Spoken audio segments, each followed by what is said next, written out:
Aetiology में lecture number 3 जो हमारा है that will be etiology of fruit diseases. अभी तक हमने मेज़ देखा, अभी तक हमने राइस देखा और राइस के साथ साथ हमने वीट देखा। अब कुछ फ्रूट्स है जिनकी ईटियोलॉजी हम पढ़ेंगे। तो पहला हम लेंगे इसमें ग्रेप्स। ग्रेप्स में कौन सी? Downy mildew. डाउनी मिल्ड्यू, ये डाउनी मिल्ड्यू होती किसकी वजह से है? प्लाज्मोपारा विटिकोला। प्लाज्मोपारा विटिकोला की वजह से डाउनी मिल्ड्यू होती है। काजल ऑर्गेनिज्म,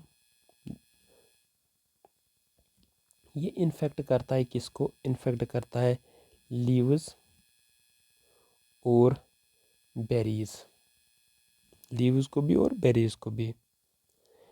एनवायरमेंटल कंडीशंस की बात की जाए, कौन सी एनवायरमेंटल कंडीशंस?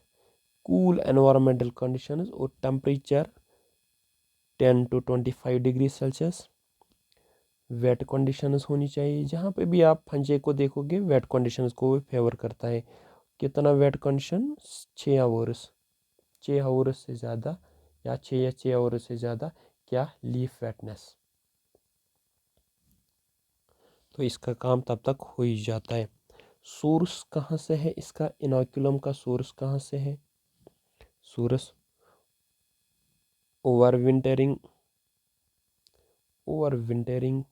जो इसके स्पोर्स होते हैं वो लीव्स के अंदर, फॉलन लीव्स जो होते विंटर के अंदर आसानी के साथ सरवाइव करते हैं, तो नेक्स्ट सीजन में अटैक कर पाते हैं।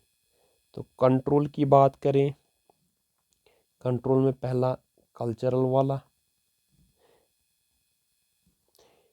कल्चरल में क्या करना है? प्रूनिंग। जो ये वाइन्स है, ग्रेप वाइन जो है, इनको प्रूनिंग करनी है ताकि एयर सर्कुलेशन, क्योंकि ये बहुत डेंस होते हैं, इनकी प्रूनिंग करनी है ताकि एयर सर्कुलेशन अच्छी।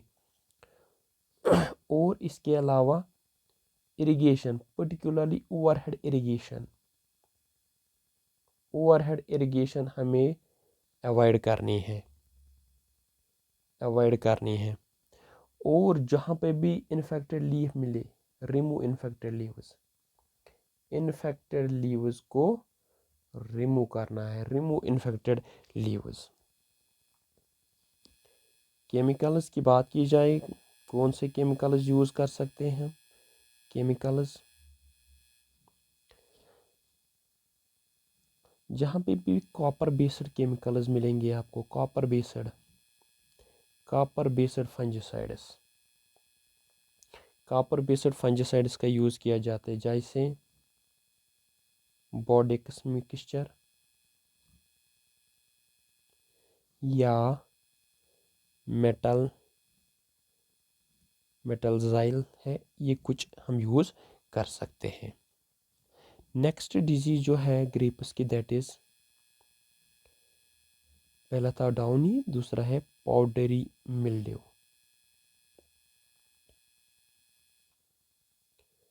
Powdery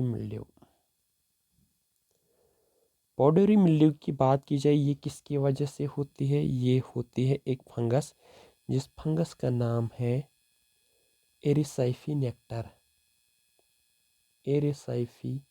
nectar.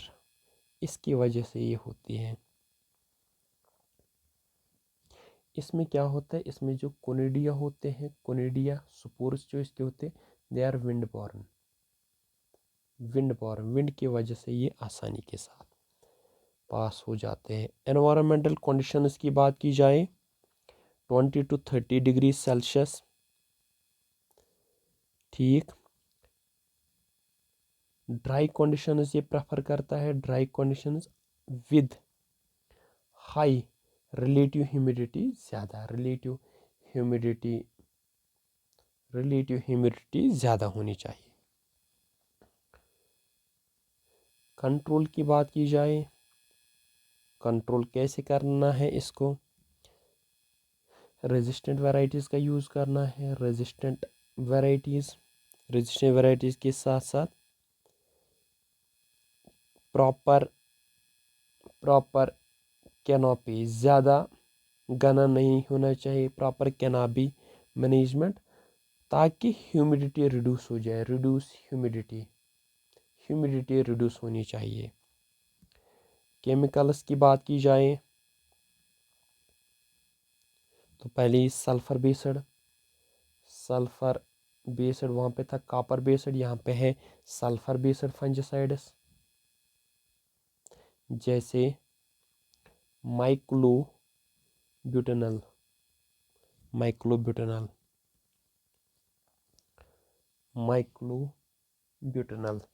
नेक्स्ट जो फ्रूट है दैट इज एप्पल।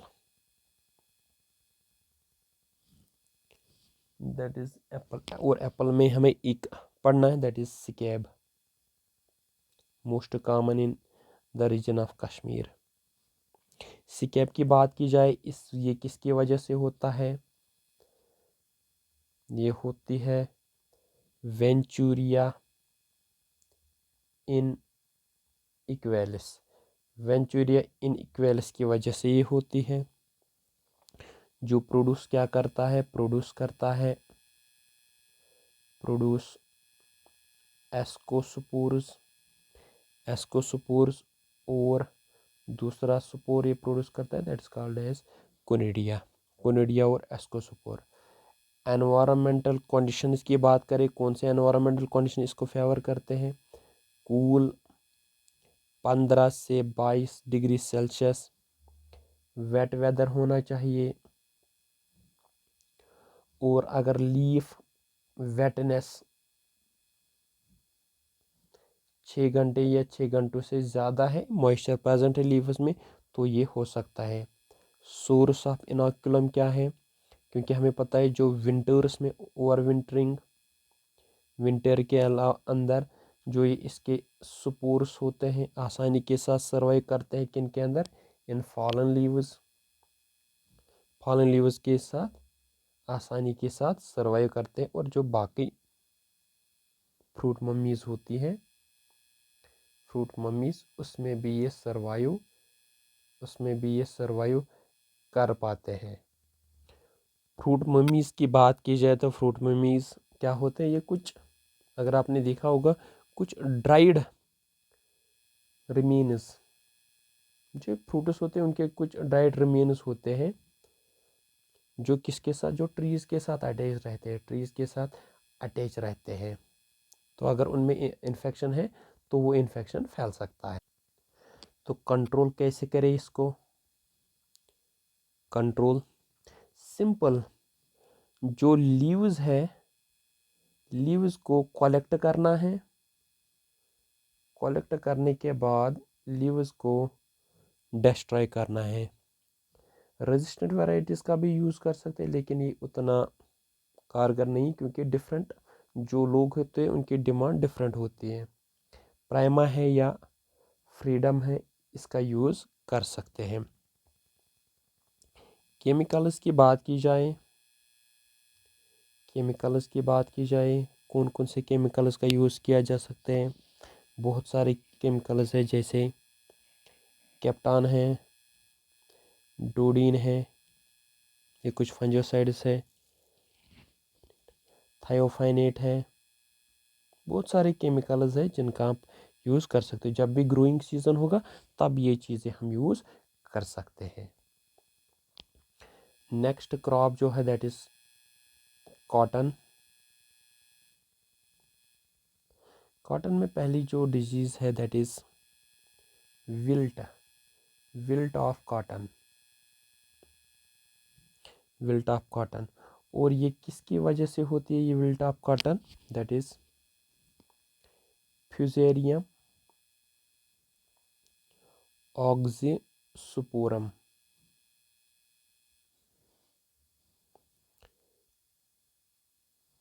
ये इन्फेक्ट किसको करता है? इन्फेक्टस रूट्स, और ब्लॉक करता है किसको? जब इन्फेक्ट रूट्स को करेगा तो ब्लॉक करता है जो इसका वेस्क्यूलर टिश्यूज़ होते उसको ब्लॉक कर देता है। एनवायरमेंटल कंडीशंस की बात की जाए, एनवायरमेंटल कंडीशंस, कौन सी एनवायरमेंटल कंडीशंस इसको फेवर करती है? वार्म टेम्परेचर,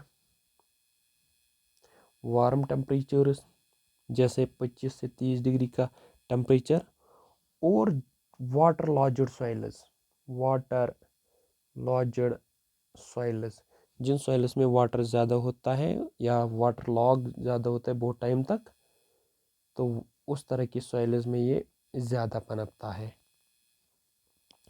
एग्रोनॉमिक फैक्टर्स की बात करेंगे, कौन से एग्रोनॉमिक फैक्टर्स इसको प्रमोट करते हैं? दैट इज़ जब कंटिन्यूसली हम कंटिन्यूस कॉटन को क्रॉप करते हैं, और अगर पुअर ड्रेनेज है, पानी जमा हो जाएगा, या अगर न्यूट्रेंट डेफिशिएंट सॉइल है, तब भी ये हो सकता है। तो कंट्रोल कैसे किया जा सकता है इस डिजीज़ को? कंट्रोल की बात की जाए, पहले कल्चरल मेथड, तो रेजिस्टेंट वैरायटीज़ का यूज़ कर सकते हैं हम। रेजिस्टेंट वैरायटीज़ जैसे F1861 है। क्रॉप रोटेशन यूज़ कर सकते हैं, क्योंकि कंटिन्यूस जब एक क्रॉप को ग्रो करते तो इसकी वजह से डिजीज़ हो जाती है, ज़्यादा से ज़्यादा इन्फेक्शन फैलता है, तो क्रॉप्स को रोटेट कर सकते हैं, क्रॉप रोटेशन। ड्रेनेज को इम्प्रूव करना है, improve drainage. Over irrigation avoid करनी है, अवॉइड ओवर इरिगेशन, इस चीज़ को भी अवॉइड करना है। और केमिकल्स की बात की जाए, कौन कौन सा केमिकल इसमें हम यूज़ कर सकते हैं? फंजीसाइड्स के साथ सॉइल को ट्रीट करना है, जैसे कार्बनडिज्म का यूज़ कर सकते हैं। जो सॉइल है, सॉइल को इसी के साथ ट्रीट करना है। बायोलॉजिकल मेथड की बात की जाए, एक ट्राइकोडर्मा